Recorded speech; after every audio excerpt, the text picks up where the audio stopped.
Welcome everyone. तो आज हम थर्मोडायनेमिक्स में नया टॉपिक पढ़ने जा रहे हैं जिसका नाम क्या है, फ्लोट।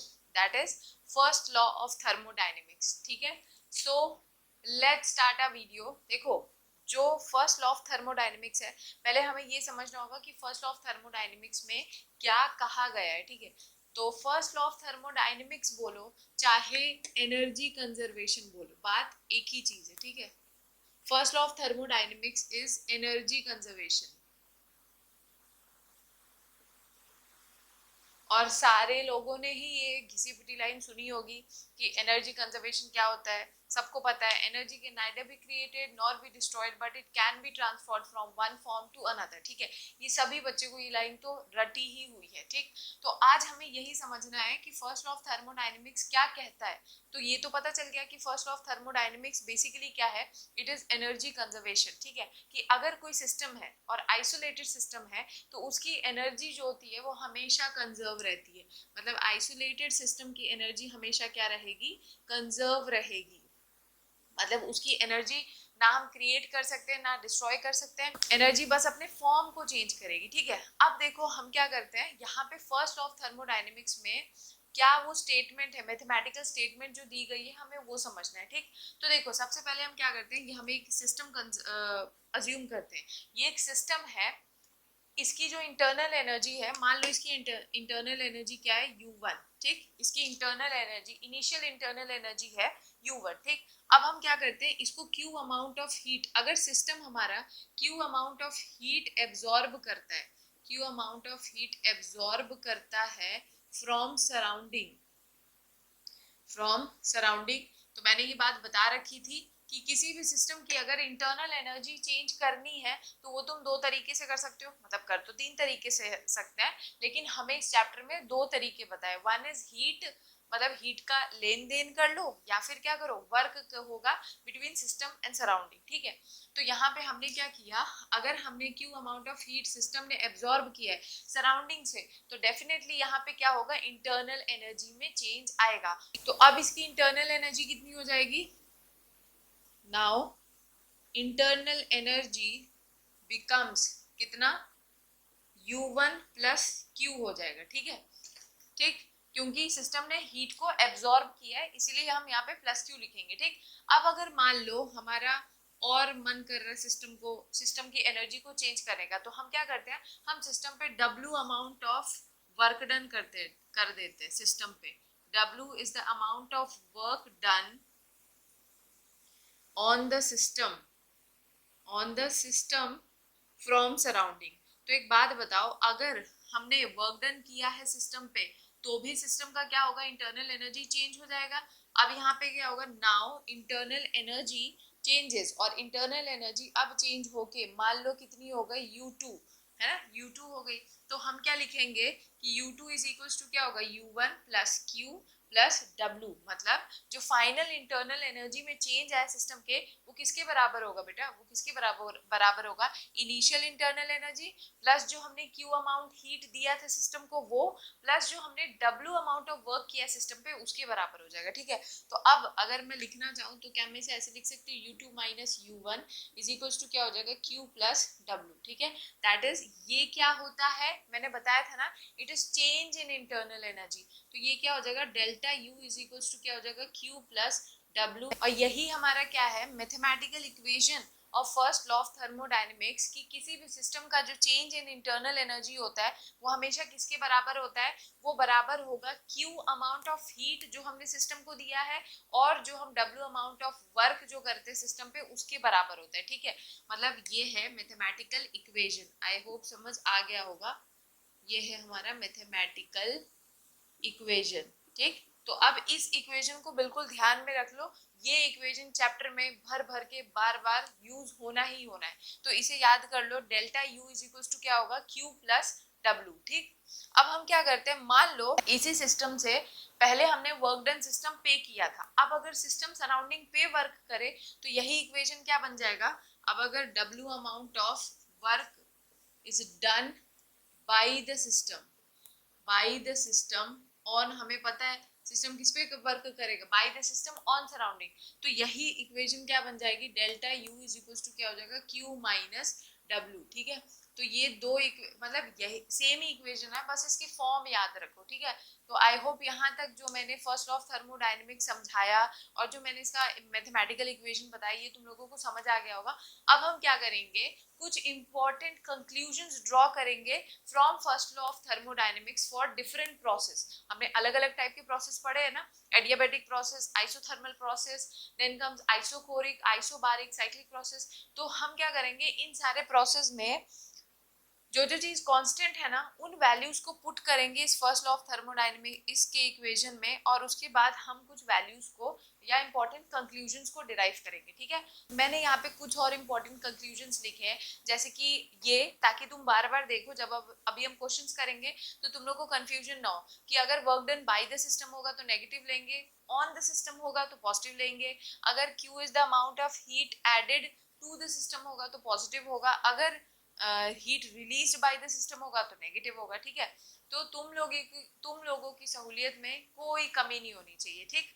तो अब हम क्या समझेंगे, देखो कि अगर हम फर्स्ट लॉ ऑफ थर्मोडायनेमिक्स देखते हैं तो फर्स्ट लॉ ऑफ थर्मोडायनेमिक्स से हम कुछ इंपॉर्टेंट कंक्लूजन्स निकालते हैं। वो इंपॉर्टेंट कंक्लूजन्स क्या है, वो ये है कि अगर मैं एडियाबैटिक प्रोसेस लूँ, तो मैंने बता रखा था कि एडियाबैटिक प्रोसेस क्या होता है बेटा। एडियाबैटिक प्रोसेस वो होते हैं जहां पे there is no transfer of heat between the system and the surrounding. System और सराउंडिंग के बीच में हीट का ट्रांसफर बिल्कुल नहीं होगा, ठीक है। दैट इज, तो हम क्या बोलेंगे, Q हमारा क्या हो गया, 0। तो अगर Q 0 हो गया तो मैं इस इक्वेशन में delta U is equal to Q plus W लिखूं, तो हमारा Q तो क्या हो गया, 0। तो यहाँ पे क्या हो जाएगा, delta U is equal to work done के बराबर आएगा, ठीक है। तो यहाँ से हम क्या समझते हैं कि अगर अगर सुनो, ध्यान से सुनो, अगर सिस्टम वर्क करता है तो इंटरनल एनर्जी उसकी हमेशा क्या होती है, कम होती है।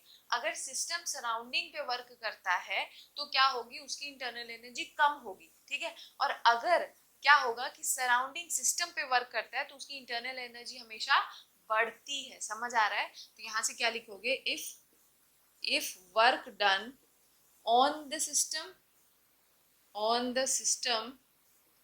then internal energy of system increases, ठीक है। किसकी इंटरनल एनर्जी बढ़ेगी, सिस्टम की, ठीक है। और अगर if work is done by the system, system पे वर्क डन होगा तो उसकी इंटरनल एनर्जी बढ़ेगी। अगर सिस्टम वर्क डन करेगा, अगर work is done by the system, तो क्या होगा बेटा, खुद दिमाग लगाओ, तो उसकी इंटरनल एनर्जी क्या होगी, घटेगी, ठीक है। यहाँ से हमें ये समझ आता है, ठीक। तो अब एडियाबैटिक प्रोसेस आई होप तुम लोगों को समझ आ गया होगा। अब हम समझेंगे आइसोथर्मल प्रोसेस के बारे में, ठीक है, कि आइसोथर्मल प्रोसेस में क्या होता है, ठीक।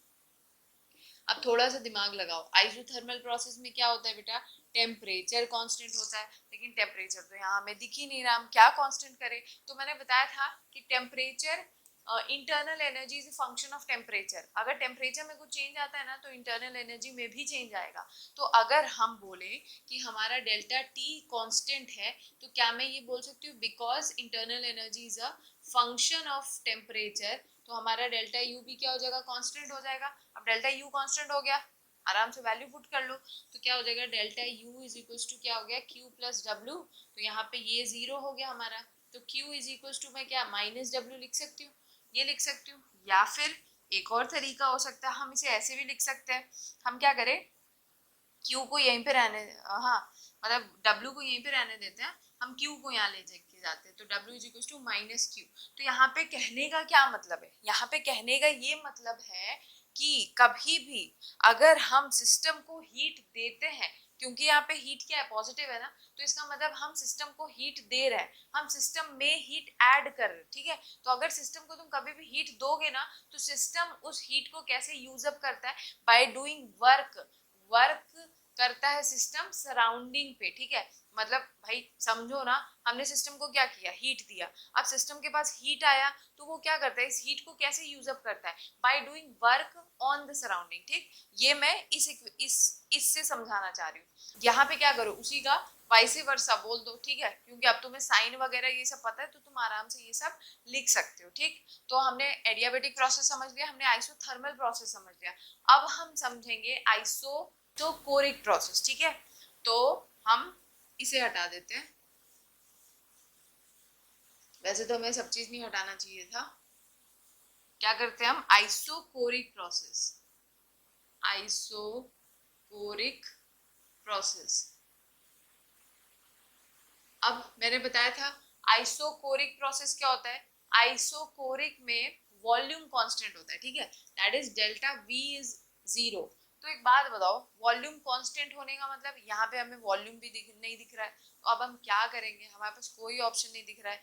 तो बैल बच्चों, मैंने क्या बताया था कि अगर वॉल्यूम कांस्टेंट है तो क्या हम वॉल्यूम का रिलेशन हमने वर्क डन से नहीं देखा था। तो अगर W इज इक्वल टू क्या था, माइनस पी डेल्टा वी, तो अगर ये 0 है तो वर्क डन भी तो क्या हो जाएगा बेटा, 0 होगा। तो वर्क डन 0 होगा, तो हम फर्स्ट लॉ ऑफ थर्मोडायनेमिक्स में delta U is equal to Q plus W में वर्क डन हम अपना 0 ले लेंगे। अब अगर हमारा वर्क डन 0 हो गया, that is delta U is equal to Q आएगा।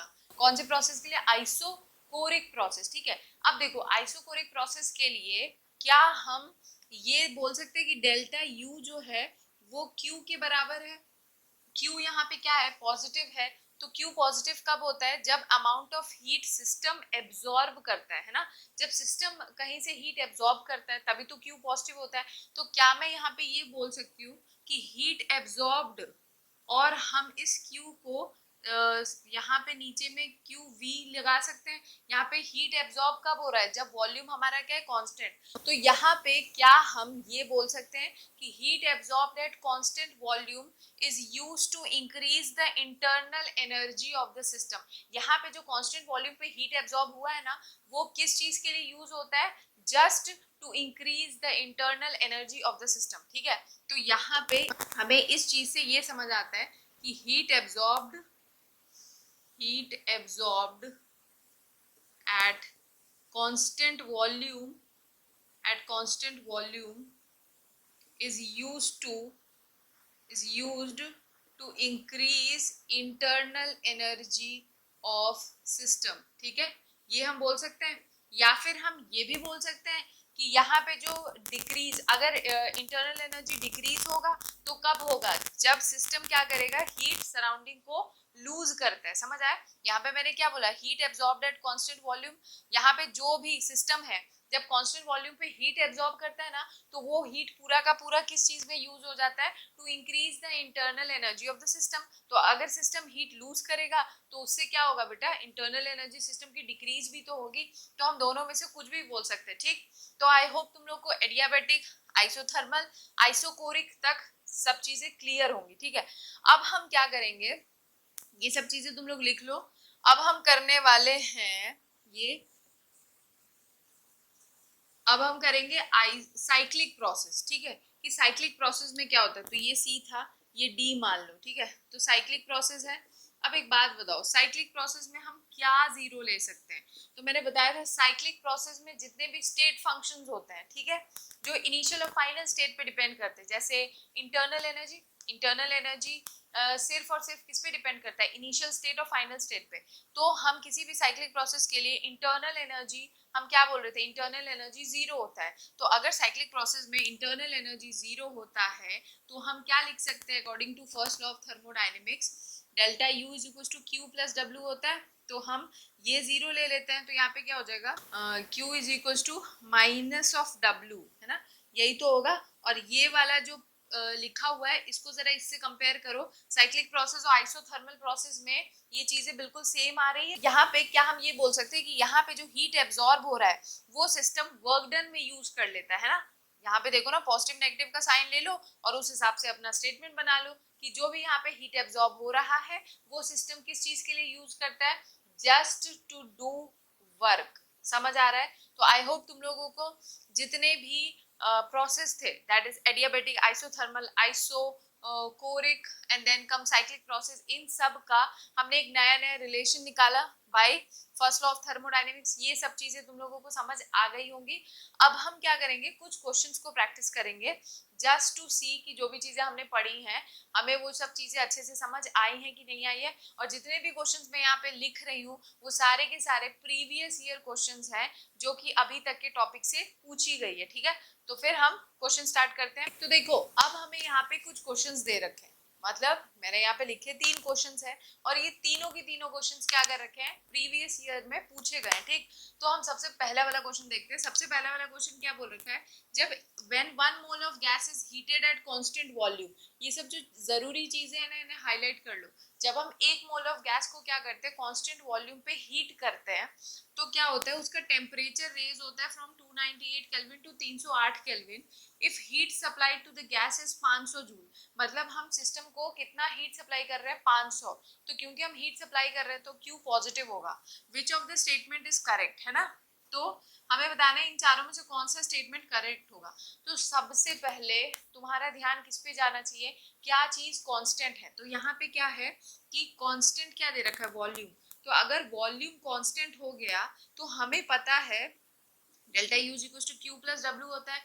वॉल्यूम कांस्टेंट तो वर्क डन जीरो, है ना, क्योंकि हमने पढ़ रखा है work done is equal to क्या होता है बेटा, minus P external into delta V. अब ये चीज जीरो हो गया तो वर्क डन भी क्या हो जाएगा, जीरो हो जाएगा। तो एक बात बताओ, वर्क डन हमारे यहाँ पे क्या हो गया, जीरो। तो एक बात बताओ, delta U is equal to Q के बराबर होगा, है ना। तो यहाँ पे हम क्या बोल सकते हैं कि heat supply to the system is used, heat supplied to the system at constant volume is used to increase the internal energy of the system। जो भी हमने सिस्टम को constant volume पे heat supply किया था वो क्या हो जाता है, it is used to increase the internal energy of the system। यही बात तो बताई गई थी। तो यहाँ पे डेल्टा यू और डेल्टा क्यू की वैल्यू सेम होगी और क्वेश्चन में क्या है कि क्यू हम कितना सप्लाई कर रहे हैं सिस्टम को, 500 जूल। इसका मतलब हमारा यहाँ पे वर्क डन जीरो आना चाहिए और Q और W मतलब डेल्टा Q और Q एंड डेल्टा U ये दोनों ही किसके बराबर रहना चाहिए, 500 जूल। तो ऑप्शन ढूंढ लो इनमें से कौन सा ऑप्शन है। तो ऑप्शन बी देखो, Q is equal to delta U is equal to 500 joule और वर्क डन हमारा क्या हो गया, जीरो।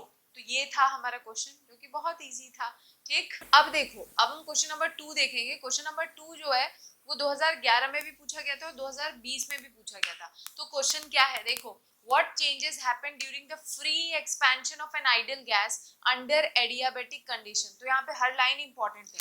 क्या होता है जब फ्री किसी भी गैस का, आइडियल गैस का फ्री एक्सपेंशन हो रहा है और कंडीशन क्या है हमारा, एडियाबेटिक, ठीक है। तो क्या क्या होगा बताओ, एडियाबेटिक कंडीशन है तो सबसे पहला दिमाग में आना चाहिए कि हमारा जो डेल्टा क्यू है वो जीरो होता है, ठीक। अब अगर डेल्टा क्यू जीरो है तो क्या जीरो होगा बताओ। अच्छा, एक और लाइन लिखा है फ्री एक्सपेंशन। फ्री एक्सपेंशन का मतलब क्या हुआ कि जैसे हमने जब वर्क डन वगैरह का डेरिवेशन किया था तो हमने क्या देखा था कि सिस्टम था, मतलब गैस था, उसके ऊपर पिस्टन था, है ना। तो ऊपर से एक्सटर्नल प्रेशर हमेशा कितना लग रहा था, 1 एटीएम के बराबर ना। अब अगर फ्री एक्सपेंशन है मतलब जो गैस है वो आराम से एक्सपैंड कर रहा है, ठीक है, क्योंकि ऊपर प्रेशर कुछ होता ही नहीं है। फ्री एक्सपेंशन कब होता है बेटा, जब एक्सटर्नल प्रेशर जीरो होता है। तो इसका मतलब क्या हम बोल सकते हैं कि यहाँ पे delta P that is external pressure भी यहाँ पे क्या होता है, फ्री एक्सपेंशन है इसलिए जीरो होगा। अब अगर प्रेशर जीरो होगा तो बताओ क्या जीरो होगा, वर्क डन जीरो हो जाएगा। दैट इज वर्क डन भी क्या हो जाएगा, जीरो। अगर वर्क डन जीरो होगा तो चेंज इन इंटरनल एनर्जी भी जीरो आएगी और क्योंकि change in internal energy is a function of temperature तो टेम्परेचर दैट इज टेम्परेचर भी जीरो होगा।